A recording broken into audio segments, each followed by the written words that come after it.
Tuan, Alfonso Galen mulai bergerak. Dominic tidak begitu tertarik dengan hal itu. Bagaimanapun, ia dan Marcelo sama-sama tahu kalau Alfonso Galen bukan orang yang bisa mengancam mereka. Walau Alfonso Galen adalah mantan Aguero sama seperti Felix, dia hanyalah orang bodoh. Bahkan Alessandro sendiri mengatakan kalau Alfonso tidak pantas mendapatkan gelar Aguero karena sikapnya. Seseorang yang terlalu percaya diri, bergerak dengan ceroboh dan mengharapkan kemenangan yang tinggi, seseorang sepertinya adalah mangsa empuk bagi keluarga lain. Tidak heran, keluarga Galen tidak bisa jadi keluarga yang besar. Kau di sini rupanya. Oh, Kak. Dominic menatap Marcelo yang datang. Dari mana kakak tahu kalau aku ada di sini? Tanya Dominic. Kebiasaanmu datang ke gedung terbengkalai tidak akan hilang. Marcelo berdiri di sebelah Dominic. Kau pasti sudah mendengar kabarnya bukan? Tentang Paman Alfonso. Ujar Marcelo. Iya, haruskah kita melawannya? Sejujurnya aku sendiri lupa kalau dia tuh ada. Dominic tertawa. Tidak perlu. Biarkan Felix yang mengurusnya. Kita tidak perlu mengotori tangan hanya untuk seekor serangga. Kupikir kakak tidak tahu tentang itu. Jangan pernah berpikir kalau dunia hanya milikmu. Itu menohok. Dominic tertawa. Dibandingkan Paman Alfonso, aku lebih penasaran dengan pesta teh yang diadakan oleh Melva. Ujar Marcelo. Kenapa penasaran dengan pesta teh membosankan? Palingan mereka hanya adu bacot. Dominic memeriksa pesan masuk di ponselnya. Makanya, aku penasaran drama apa yang akan dibuat Violeta dan Cecilia, ujar Marcelo. Kalau itu, kakak tenang aja, aku akan menyimpan rekamannya. Dominic membalas pesan. Ada apa? Tanya Marcelo karena Dominic sangat fokus kepada ponselnya. Alfonso Galen menemui ayah di sebuah hotel. Dominic memasukkan ponselnya. Mau bertaruh? Sepeda motor baru untukku. Jika Alfonso Galen itu mati. Dominic menatap Marcelo penuh harap. Tidak seru. Kau sudah mengetahui segalanya. Marcelo membenarkan posisi gelangnya. Dominic tersenyum. Dia tahu Marcelo sengaja ingin memperlihatkan gelang itu kepadanya. Aku sudah melihatnya kemarin. Kenapa kakak masih bersikeras ingin pamer? Dominic tertawa. Aku hanya ingin menunjukkan betapa pedulinya Violeta kepadaku. Marcelo menatap Dominic dengan wajah sombong seakan berkata, kau tidak punya kan? Baiklah kak, aku akan berpura-pura terkesan kali ini. Dominic menggelengkan kepalanya. Kau harus terkesan, kau kan tidak punya. Marcella mengusap rambutnya dengan tangan yang memakai gelang, sehingga pandangan Dominic kembali mengarah pada gelang itu. Apaan sih kak? Dominic merasa geli, namun juga lucu karena Marcelo bersikap kekanak-kanakan. Tuan, apa Anda ingin melihat rekaman? Bawahan Dominic menunjukkan sebuah tablet dengan layar yang menampilkan rekaman CCTV di mana Felix tengah duduk manis di sofa menunggu Alfonso datang. Itu ide yang bagus, bukankah sudah lama kita tidak menonton bersama? Dominic mengambil tablet itu. Tak lama kemudian, Alfonso Galen pun datang. Aku ingin kita bekerja sama untuk menghancurkan Aguero. Alfonso baru datang, dan ia langsung berkata seperti itu tanpa duduk. Kau menyuruhku datang dan membuatku menunggu hanya untuk mengatakan omong kosong itu. Felix menatap Alfonso dengan tajam. Ini bukan omong kosong, Alfonso duduk di depan Felix. Memang benar, dulu kita tidak akan bisa mengalahkan Aguero karena mereka sangatlah kuat. Tapi sekarang kita bisa melakukannya dengan mudah. Kita bisa memanfaatkan Avandi Gauri. Jika Galen, Toretto, dan Gauri bekerja sama, kita bisa mendapatkan hasil yang lebih tinggi. Kita akan berhasil, ujar Alfonso. Alfonso, bukankah kau terlalu naif? Apa? Kenapa kau terus berpikir kalau dirimu akan menang dalam setiap hal? Faktanya, kau lebih banyak kalah daripada menang, kan? Felix tersenyum remeh. Kau? Kenapa? Toretto harus bekerja sama dengan seorang sepertimu. Membuang waktu saja. Felix menghisap cerutunya. Sialan, kau terus saja meremehkanku. Karena memang inilah kenyataannya. Kau tidak bisa menang, bahkan jika kau bekerja sama dengan seseorang yang kuat sekalipun. Karena kau hanya akan menjadi beban bagi mereka. Setelah selesai, Felix berkata seperti itu, Alfonso mengeluarkan pistol dan mengarahkannya kepada Felix. Jika aku bisa bekerja sama denganmu, maka aku akan merebut Toretto, ujar Alfonso. Alfonso, aku sudah memberimu waktu untuk pergi, tapi kau malah memancing hal seperti ini. Kau sungguh ingin mati rupanya. Felix memberikan tatapan tajam yang membuat Alfonso tersentak. Kau pikir aku akan takut dengan tatapan matamu yang menjijikkan itu? Alfonso bergetar. Lihatlah dirimu. Kau bahkan tidak bisa menahan diri dengan baik. Aku heran, kenapa kau bisa bertahan selama ini? Apa ada seseorang di belakangmu? Orang yang diajak Galen bekerja sama hanyalah keluarga kecil dan lemah. Mereka tidak akan bisa membantu Alfonso untuk bertahan dalam jangka waktu yang selama ini. Maka pasti ada orang lain yang membuat Alfonso bertahan dari para mafia lain, termasuk dirinya. Dan orang itu tak lain adalah ya Felix sendiri. Felix memasukkan bawahannya ke dalam Galen, dan yang semakin lama makin banyak yang memihaknya. Semua aset milik Galen akan menjadi miliknya sekarang karena Felix sudah mengganti nama ahli waris Alfonso dari Victoria menjadi dirinya. Diam kau, kali ini kau akan mati. Hah! Alfonso memegangi bahunya yang ditembak oleh Nino. Kau beraninya? Satu bahunya lagi ditembak oleh Nino. Sudah cukup, Nino. Felix memberikan isyarat kepada Nino untuk menurunkan senjatanya. Sial, habis saja dia. Alfonso berteriak pada para pengawal yang ia bawa, tapi mereka tak bereaksi. Alfonso langsung merasa dejavu. Kau sudah bertahan sejauh ini, Alfonso. Kau pasti sudah lelah dengan banyak hal yang terjadi, kan? Jadi, aku akan mengambil alih mulai sekarang. Felix tersenyum. Tidak mungkin, Alfonso baru menyadarinya. Baguslah, karena kau bisa menggunakan otakmu sekarang, walau sudah terlambat. Felix berdiri saat ia melangkah pergi. Semua orang menembaki Alfonso. Di sana Alfonso pun kehilangan nyawanya. Sudah lama sekali aku menahan diri untuk menghabisi bocah bodoh itu. Felix tersenyum. Berita kehancuran Galen akan segera muncul.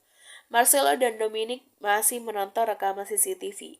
Mereka melihat sendiri bagaimana paman mereka kehilangan nyawanya. Dia sangat bodoh. Dominic mengunyah permen karetnya lebih bersemangat. Semua aset Galen tidak akan jatuh ke tangan Felix, kan? Tanya Marcelo. Dominic tersenyum. Sejak awal, ini adalah rencananya. Beberapa tahun yang lalu, Dominic memberikan saran kepada Felix untuk memasukkan orang ke dalam Galen. Namun sebenarnya mereka bukan orang Felix, melainkan orang-orangnya Dominic.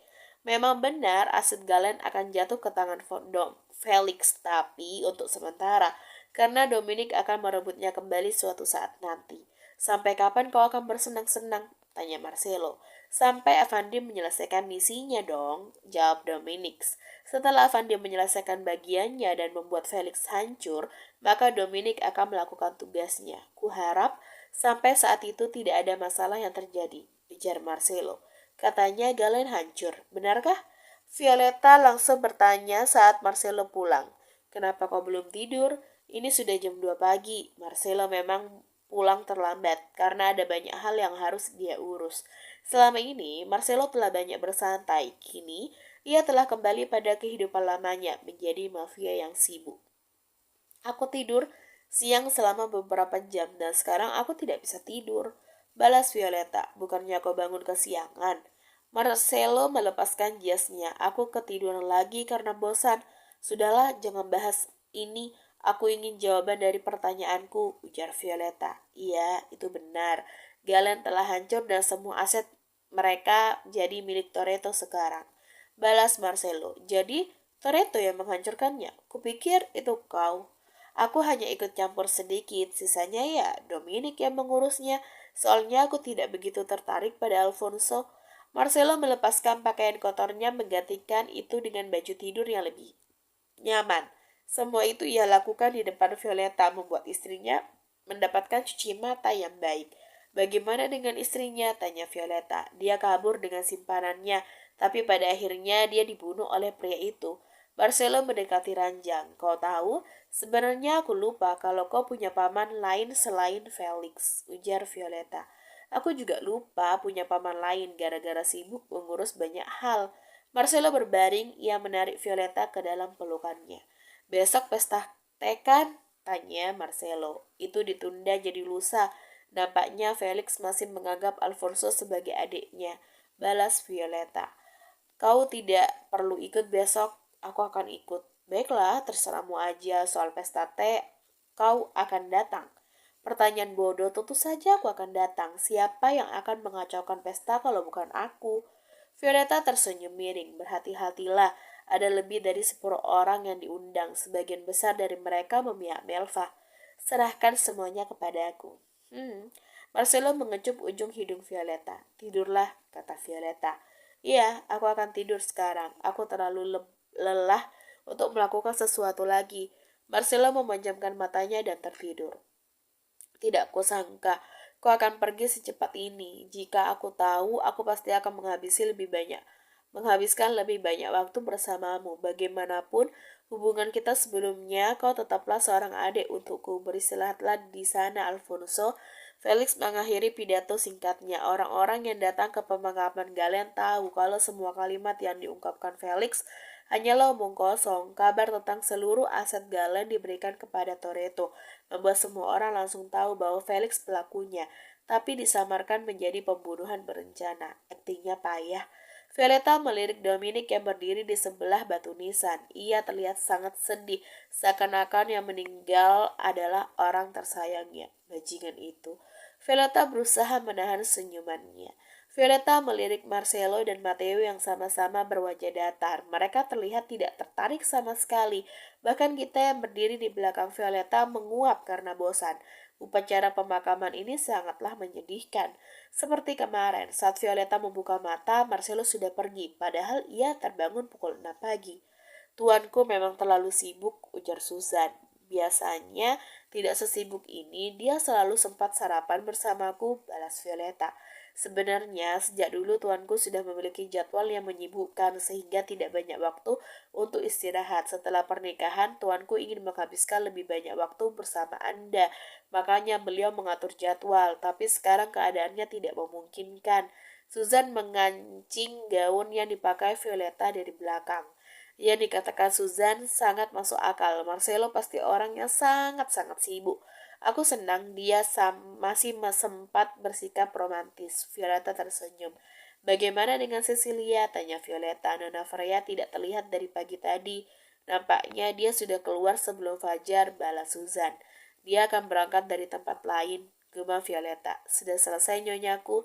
Violeta menatap patulan dirinya di cermin. Gaunnya terlihat sangat sederhana, namun memberikan kesan hangat dan elegan. Sejujurnya, Violeta ingin mengumpat, udara terasa dingin, tapi ia harus mengenakan gaun dalam setiap acara. Aku sangat menghargai semua wanita yang terlahir dalam situasi seperti ini. Violeta berdiri, siapkan mobilnya.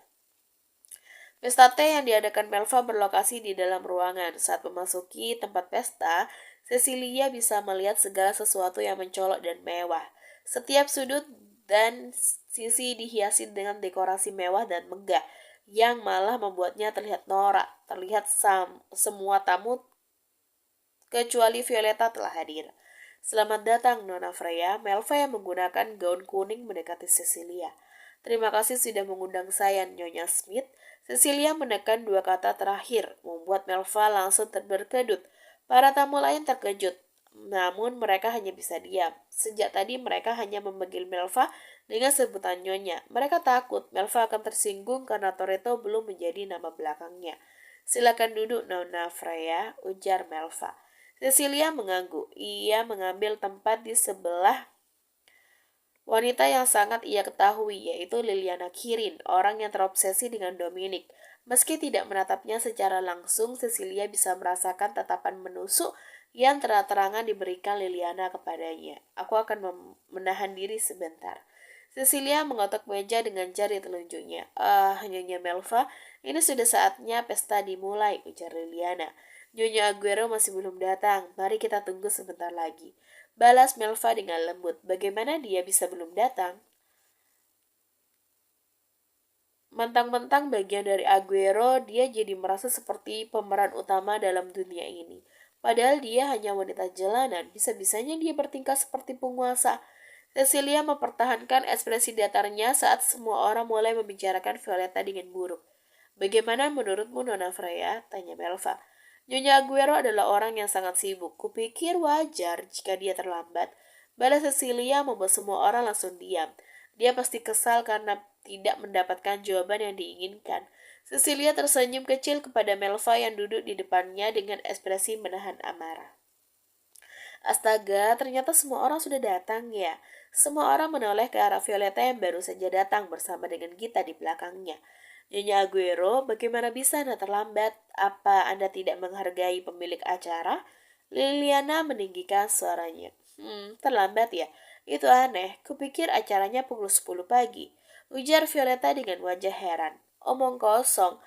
Omong kosong apa yang Anda katakan? Jelas-jelas acaranya pukul 9 pagi, ujar yang lainnya. Tidak salah kok. Violeta menunjukkan undangan miliknya. Di sana tertulis acara dimulai pukul 10 pagi. Astaga, apa aku mendapatkan undangan yang berbeda? Violeta pura-pura terkejut. Ia tahu ini rencana Melva untuk membuatnya datang terlambat dan bisa menghinanya. Aku sengaja datang 1 jam lebih awal karena tidak sabar dengan pesta ini. Aku tidak menyangka kalau hal seperti ini akan terjadi. Suara Violeta terdengar tajam membuat orang-orang langsung terdiam sementara Cecilia menahan senyumannya. Maafkan aku Nyonya Aguero, ini pasti kesalahan pelayan yang menulis undangan ini, ujar Melva. Bagaimana bisa seorang pelayan sekelas Toretto begitu ceroboh? Oh maafkan aku lupa kalau Anda bukan Nyonya Toretto. Violeta tersenyum kecil membuat Melva merasa mendidih. Duduklah Nyonya Aguero, suara Melva bergetar. Oh, rupanya ada tamu spesial di sini. Violeta tersenyum ke arah Cecilia yang duduk di sebelahnya. Senang bertemu Anda lagi, Nyonya Aguero, ujar Cecilia. Syukurlah kau senang, kupikir kau tidak akan suka kalau melihat wajahku lagi. Ini adalah candaan untuk Violeta, tapi tidak dengan Melva dan para tamu lainnya. Kita di sini untuk menikmati pesta teh. Aku harap tidak ada pertengkaran yang mengotori pesta tehku, ujar Melva. Tenang saja, Nyonya Smith. Aku dan Nona Freya adalah sahabat hari ini. Benar kan? Violeta menyentuh tangan Cecilia di atas meja. Tentu saja, Tuan Aguero. Cecilia menepis tangan Violeta. Ups, kasarnya. Bawa tehnya. Setelah perkataan Melva, para pelayan datang membawa nampan berisi peralatan, minuman teh, dan sebuah kotak yang terlihat mewah. Ketika dibuka, isi kotak tersebut adalah daun teh kering yang siap diseduh. Ini adalah teh terkenal dari Asia. Kami mendapatkannya dari hasil lelang. Melva memberikan isyarat kepada semua pelayan langsung menyeduh tehnya. Aromanya sangat wangi, Nyonya, ujar Liliana. Terima kasih, Nona Ki. Bahkan terlalu wangi hingga membuat hidungku terasa gatal. Violeta menaruh tangan di depan hidung. Ia mengibaskan tangan seakan mengusir aroma menyengat itu. Nyonya Aguero, aroma dari teh ini adalah aroma khas. Namanya teh harum warna, asalnya dari Cina, ujar Melva. Saya tahu teh ini, aromanya memang memikat, ujar Cecilia. Nona Freya saja tahu, jadi Nyonya Arguero sebaiknya Anda tidak berkata seperti itu.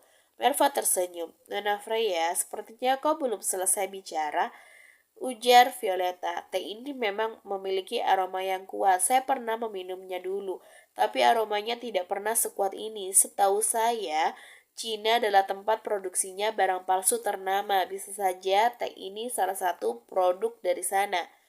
Cecilia tersenyum. Apa katamu? Palsu? Apa kau bisa mempertanggungjawabkan perkataanmu, Nona Freya? Tanya Melva.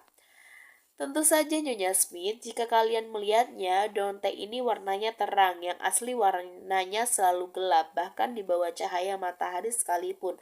Warna dasarnya pun kuning kemerahan, bukan hijau seperti ini, ujar Cecilia.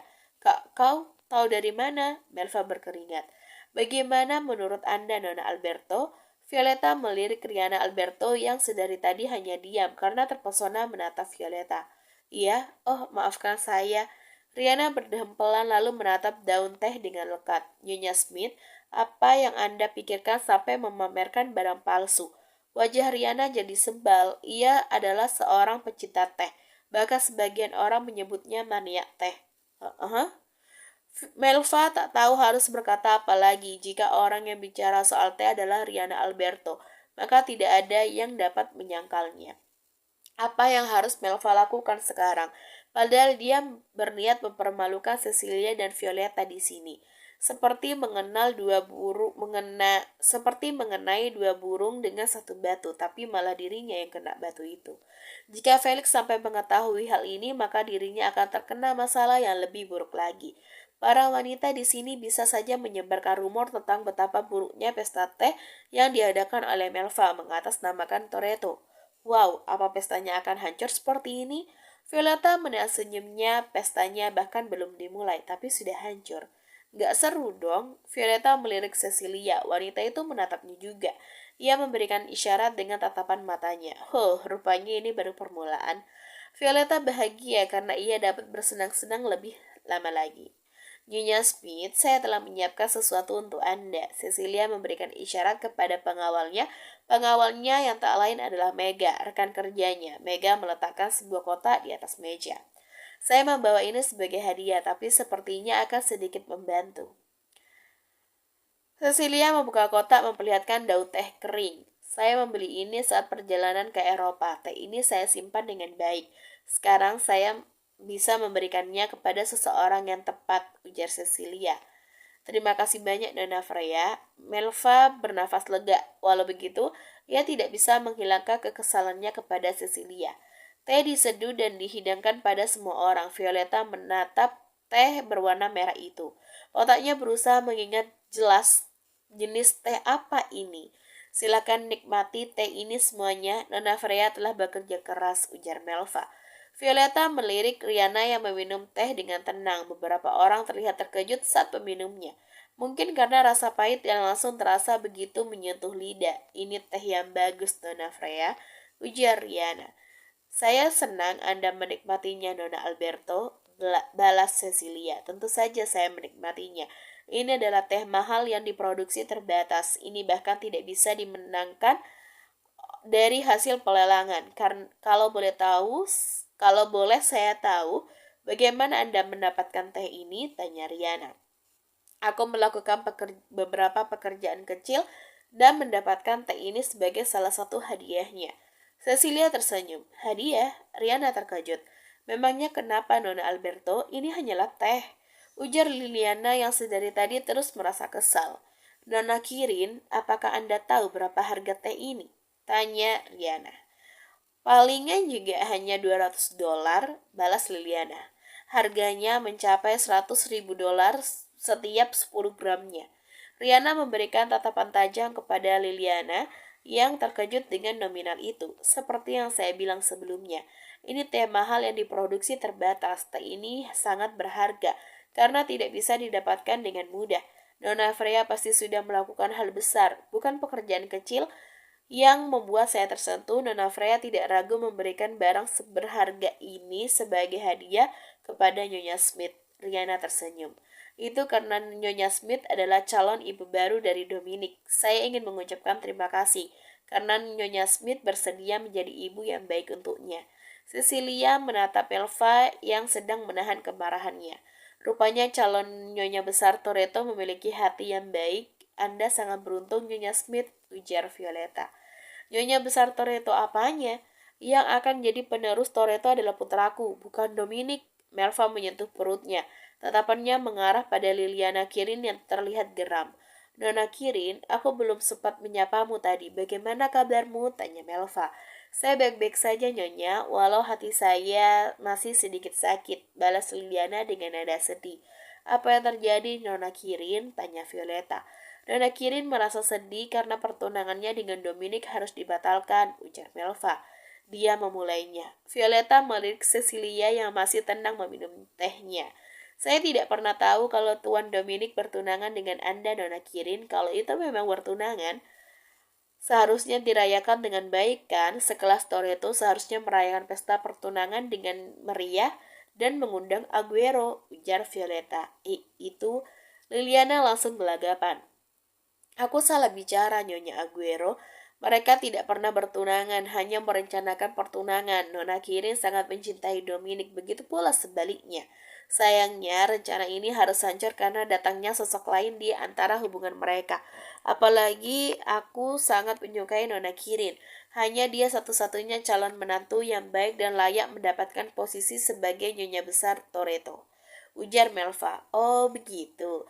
Violeta tersenyum. Ia melirik Cecilia yang meletakkan cangkir dan menegakkan badannya. Sayang sekali ya, hubungan mereka harus kandas, ujar Cecilia.